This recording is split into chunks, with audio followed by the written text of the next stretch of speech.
ಎಲ್ರಿಗೂ ನಮಸ್ಕಾರ. ನಾನು ನಿಮ್ಮ ಪ್ರೀತಿಯ ಚೈತ್ರ ಕಬ್ಬಿನಾಲೆ. 6 ತಿಂಗಳುಗಳ ನಂತರ ನನ್ನ ಯೂಟ್ಯೂಬ್ ಚಾನಲ್ಗೆ ಒಂದು ವಿಡಿಯೋ ಹಾಕೋಣ ಅಂತ ವಿಡಿಯೋ ಮಾಡ್ತಾ ಇದ್ದೀನಿ. ನಾನು ಬಹಳಷ್ಟು ಪುಸ್ತಕಗಳನ್ನು ಕಲೆಕ್ಟ್ ಮಾಡಿದ್ದೀನಿ. ಅದರಲ್ಲಿ ನನಗೆ ತುಂಬ ಇಷ್ಟವಾದಂಥ ಕೆಲವು ಪುಸ್ತಕಗಳು ಇಲ್ಲಿವೆ.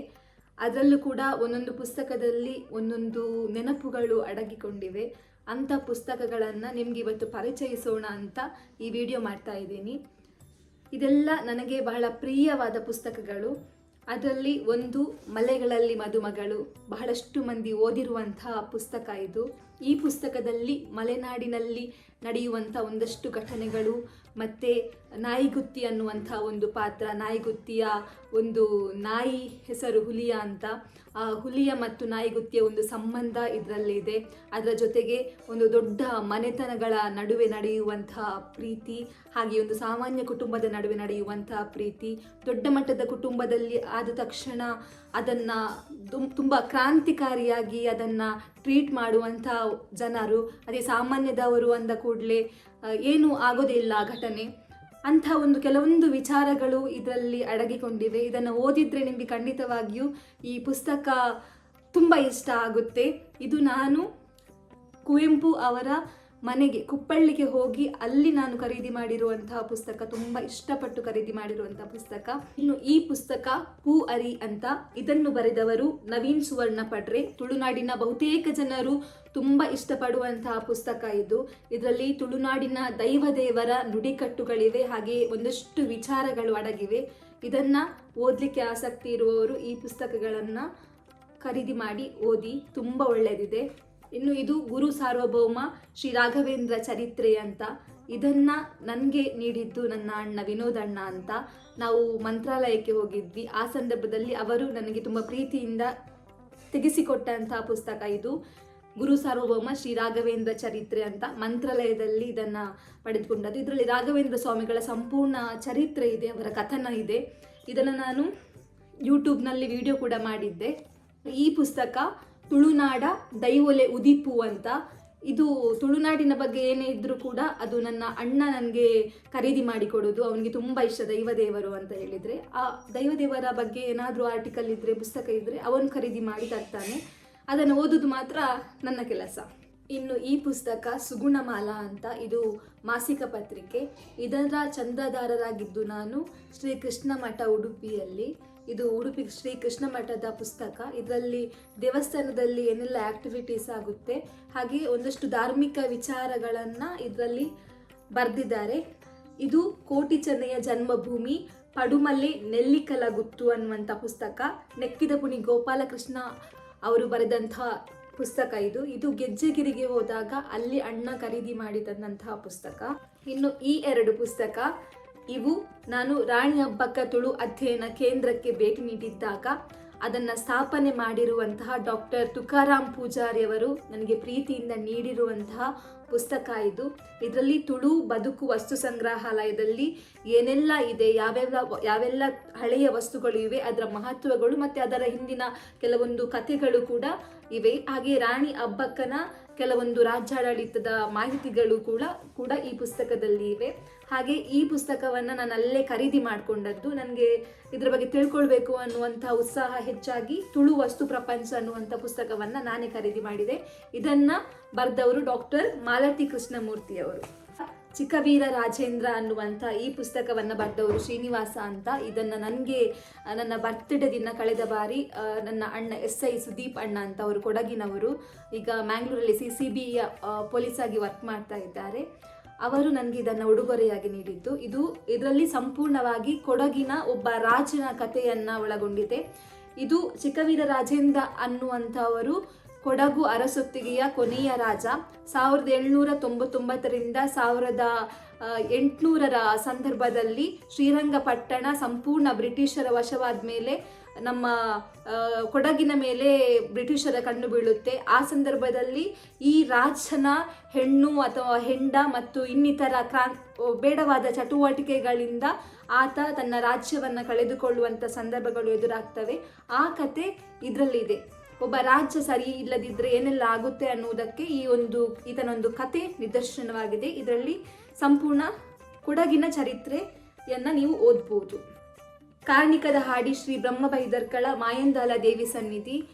ಈ ಪುಸ್ತಕ ನನಗೆ ತುಂಬ ಎಮೋಷ್ನಲ್ ಕನೆಕ್ಷನ್ ಇರುವಂಥ ಪುಸ್ತಕ. ಯಾಕಂತ ಹೇಳಿದರೆ ಡಾಕ್ಟರ್ ಶೇಖರ್ ಆಜೆಕಾರು ಅಂತ ನನ್ನ ಗುರು, ನಿಮಗೆಲ್ಲ ಗೊತ್ತಿರ್ಬೋದು.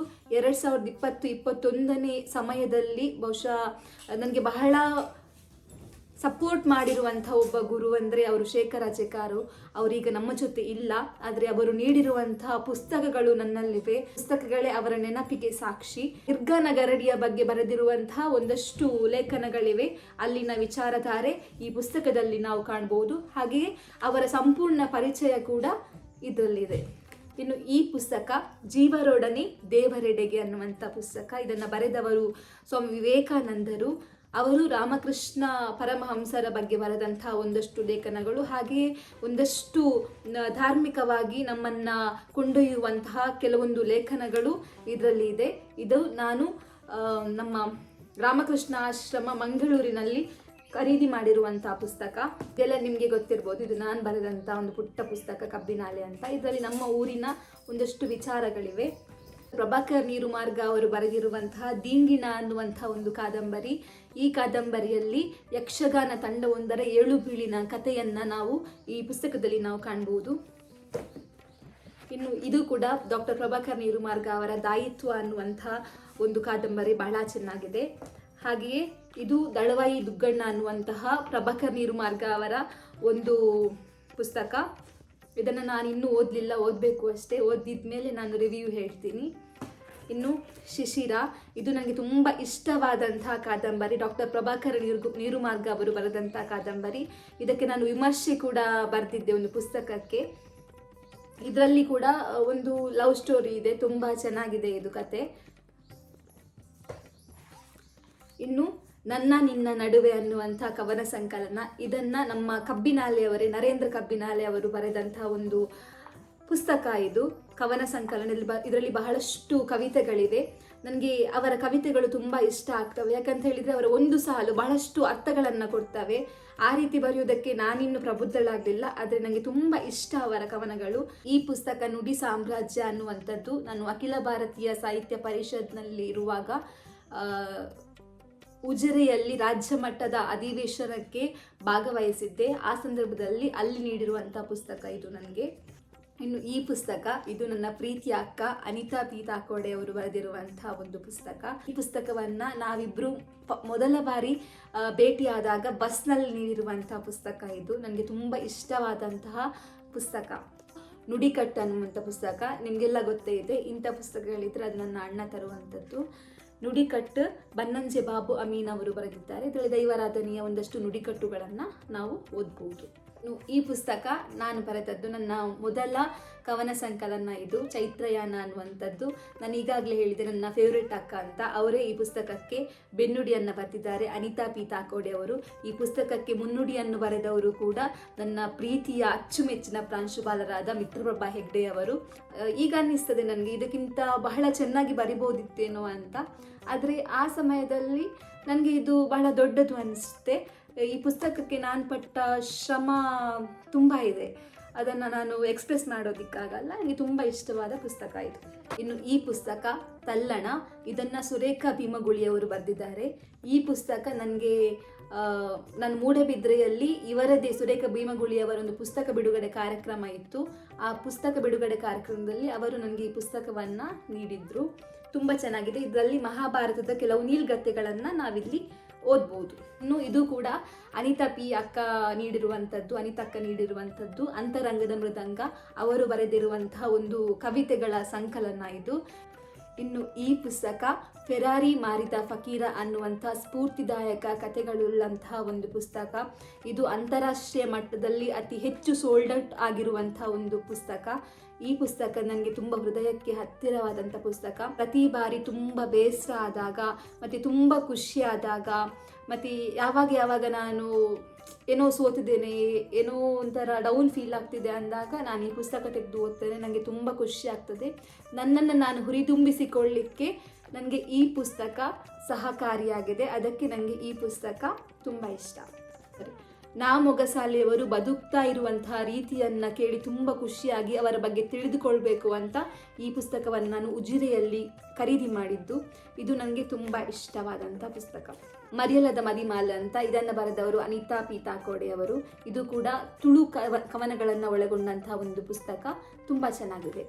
ಇದರ ಶೀರ್ಷಿಕೆ ಆ ಎರಡು ಕಥೆಗಳು ಅನ್ನುವಂಥದ್ದು. ಇದನ್ನು ವಸಂತ ಹೊಳ್ಳ ಅವರು ಬರೆದಿದ್ದಾರೆ. ತುಂಬ ಚೆನ್ನಾಗಿರುವಂಥ ಒಂದು ಪುಸ್ತಕ. ಇದು ಕೂಡ ಕನ್ನಡ ಸಾಹಿತ್ಯ ಪರಿಷತ್ ನೀಡಿರುವಂಥ ಪುಸ್ತಕ, ಹೆಬ್ರಿ ತಾಲೂಕು ಘಟಕ ನೀಡಿರುವಂಥ ಪುಸ್ತಕ ನನಗೆ. ಇದನ್ನು ಸವಿತಾ ರತ್ನಾಕರ ಪೂಜಾರಿ ಅವರು ಬರೆದಿದ್ದಾರೆ. ಇದನ್ನು ನನ್ನ ಬೆಸ್ಟ್ ಫ್ರೆಂಡ್ ನನಗೆ ನೀಡಿರುವಂಥದ್ದು. ಅವರು ಬಸ್ಸಲ್ಲಿ ಹೋಗ್ತಾ ಇರುವಾಗ ಯಾರೋ ಒಬ್ಬರು ಪುಸ್ತಕ ತಗೊಳ್ಳಿ ಅಂತ ತುಂಬ ರಿಕ್ವೆಸ್ಟ್ ಮಾಡಿದ್ರಂತೆ. ಅವರಿಗೆ ನೋಡುವಾಗ ತುಂಬ ಪಾಪ ಅನ್ನಿಸ್ತು. ಆಗ ಸಡನ್ ಅವರಿಗೆ ನನ್ನ ನೆನಪಾಯ್ತಂತೆ, ಅಟ್ಲೀಸ್ಟ್ ಅವಳಿಗೆ ಕೊಡುವ ಅಂತ ಹೇಳಿ ಅವರು ಪರ್ಚೇಸ್ ಮಾಡಿ ಮತ್ತೆ ನನಗೆ ಅದನ್ನು ತಂದು ಕೊಟ್ಟಿದ್ದಾರೆ. ಅವರು ಓದಲ್ಲ, ಬಟ್ ನನಗೆ ತಂದು ಕೊಟ್ಟಿದ್ದಾರೆ. ನನಗೆ ತುಂಬ ಇಷ್ಟ ಆಯಿತು ಈ ಪುಸ್ತಕ. ಇದು ಜೋಗಿ ಅವರು ಬರೆದಂತಹ ಲೈಫ್ ಈಸ್ ಬ್ಯೂಟಿಫುಲ್ ಅನ್ನುವಂತಹ ಪುಸ್ತಕ. ಇದರಲ್ಲಿ ಬಹಳಷ್ಟು ಸಣ್ಣ ಸಣ್ಣ ಸ್ಫೂರ್ತಿದಾಯಕ ಕಥೆಗಳಿವೆ. ಅದನ್ನು ಓದುವಾಗ ಖಂಡಿತವಾಗಿ ಓದುಗರ ಮನಸ್ಸನ್ನು ಅದು ಗೆಲ್ತದೆ. ಈ ಪುಸ್ತಕ ನಾನು ಆಳ್ವಾಸ್ನಿಂದ ಹೊರಬರುವಾಗ ಕೊನೆಯ ದಿನದಲ್ಲಿ ನನಗೆ ನನ್ನ ವಾರ್ಡನ್ ಒಬ್ಬರು ಸೌಮ್ಯ ಮ್ಯಾಮ್ ಅಂತ, ನನಗೆ ತುಂಬ ಇಷ್ಟ ಅವರು ಅಂತ ಹೇಳಿದರೆ, ಅವ್ರು ನನಗೆ ತುಂಬ ಸಪೋರ್ಟ್ ಮಾಡಿರುವಂಥ ವ್ಯಕ್ತಿ. ಆಕೆ ನೀಡಿರುವಂತಹ ಪುಸ್ತಕ ಇದು. ಹಾಗಾಗಿ ನಾನು ತುಂಬ ಜಾಗೃತಿಯಲ್ಲಿ ಈ ಪುಸ್ತಕವನ್ನು ಇಟ್ಕೊಂಡಿದ್ದೀನಿ. ತೆನಾಲಿ ರಾಮನ ಕಥೆಗಳು ಅಂತ ಹೇಳಿದರೆ ನನಗೆ ಬಾಲ್ಯದಿಂದಲೂ ತುಂಬ ಇಷ್ಟ. ಆ ಕಾಲದಲ್ಲಿ ನನಗೆ ಓದಲಿಕ್ಕೆ ಇಂಟ್ರೆಸ್ಟ್ ಬಂದಿದ್ದೆ ಈ ತೆನಾಲಿ ರಾಮನ ಕಥೆಗಳು ಮತ್ತು ಮಂಡುರಾಯನ ಕಥೆಗಳು, ಮಂಗಳದಲ್ಲಿ ಬರುವಂಥ ಒಂದಷ್ಟು ಕಥೆಗಳು. ಹಾಗಾಗಿ ಈ ಕಥೆಗಳನ್ನು ನಾನು ಈಗಲೂ ಓದಲಿಕ್ಕೆ ಇಷ್ಟಪಡ್ತೇನೆ. ಇನ್ನು ಈ ಪುಸ್ತಕ ಕೂಡ ಅಮೃತ ವರ್ಷಿಣಿ ಅನ್ನುವಂಥದ್ದು. ಇದನ್ನು ಹೆಬ್ರಿ ತಾಲೂಕು ಘಟಕ ಕನ್ನಡ ಸಾಹಿತ್ಯ ಸಂಘ ನೀಡಿರುವಂಥದ್ದು. ಬಾತನಿಯ ಮುದ್ರಾಡಿಯವರು ಬರೆದಿದ್ದಾರೆ. ಈ ಪುಸ್ತಕ ತಪೋನಂದನ ಕುವೆಂಪು ಅವರು ಬರೆದದ್ದು. ಇದನ್ನು ನಾನು ಕುಪ್ಪಳ್ಳಿಯಲ್ಲಿ ಇಷ್ಟಪಟ್ಟು ಖರೀದಿ ಮಾಡಿರುವಂಥದ್ದು. ಇನ್ನು ಈ ಪುಸ್ತಕ ಜೇನಾಗುವ ಅನ್ನುವಂಥದ್ದು. ಇದು ಕೂಡ ಕುವೆಂಪು ಅವರು ಬರೆದಂಥ ಪುಸ್ತಕ. ಆದರೆ ಈ ಪುಸ್ತಕ ಸೋಷಿಯಲ್ ಮೀಡಿಯಾದಲ್ಲಿ ತುಂಬ ಟ್ರೆಂಡ್ ಆಗಿರುವಂತಹ ಒಂದು ಕವನ ಒಳಗೊಂಡಿರುವಂಥ ಪುಸ್ತಕ. ನಾನಿನಗೆ ನೀನನಗೆ ಜೇನಾಗುವ, ರಸದೇವ ಗಂಗೆಯಲ್ಲಿ ಮೀನಾಗುವ, ಹೂವಾಗುವ ಹಣ್ಣಾಗುವ, ರತಿರೂಪಿ ಭಗವತಿಗೆ ಮುಡಿಪಾಗುವ ಅನ್ನುವಂಥದ್ದು. ಇದರಲ್ಲಿ ಕಂಟಿನ್ಯೂ ಆಗ್ತದೆ ಸಾಲುಗಳು, ಆದರೆ ಆ ಸಾಲುಗಳು ಬಹಳಷ್ಟು ಜನರಿಗೆ ಇಷ್ಟ ಆಗಿದೆ. ಇವನ್ ನನಗೂ ಕೂಡ ತುಂಬ ಇಷ್ಟವಾದಂತಹ ಸಾಲುಗಳಿವು. ನಾಡಿನ ಚಿತ್ರಗಳು ಅನ್ನುವಂಥದ್ದು. ಇದು ಕೂಡ ಕುವೆಂಪು ಅವರು ಬರೆದದ್ದು. ನಾನು ಕುಪ್ಪಳ್ಳಿಯಲ್ಲಿ ಖರೀದಿ ಮಾಡಿರುವಂಥ ಪುಸ್ತಕ ಇದು. ಕುವೆಂಪುರವರಿಗೆ ಪ್ರಕೃತಿಯ ಮೇಲಿರುವಂತಹ ಒಲವನ್ನು ನಾವು ಈ ಪುಸ್ತಕದಲ್ಲಿ ನೋಡ್ಬೋದು.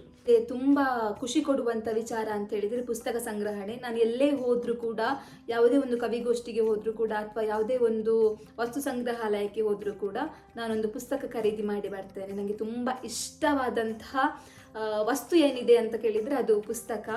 ಹಾಗೆ ನನಗೆ ಓದಲಿಕ್ಕೂ ಕೂಡ ತುಂಬ ಇಷ್ಟ. ನನ್ನದೊಂದು ಬಹಳ ದೊಡ್ಡ ಕನಸಿದೆ, ನಾನು ನನ್ನದೇ ಅದೊಂದು ಪುಟ್ಟ ಲೈಬ್ರರಿ ಮಾಡಬೇಕು ಅಂತ.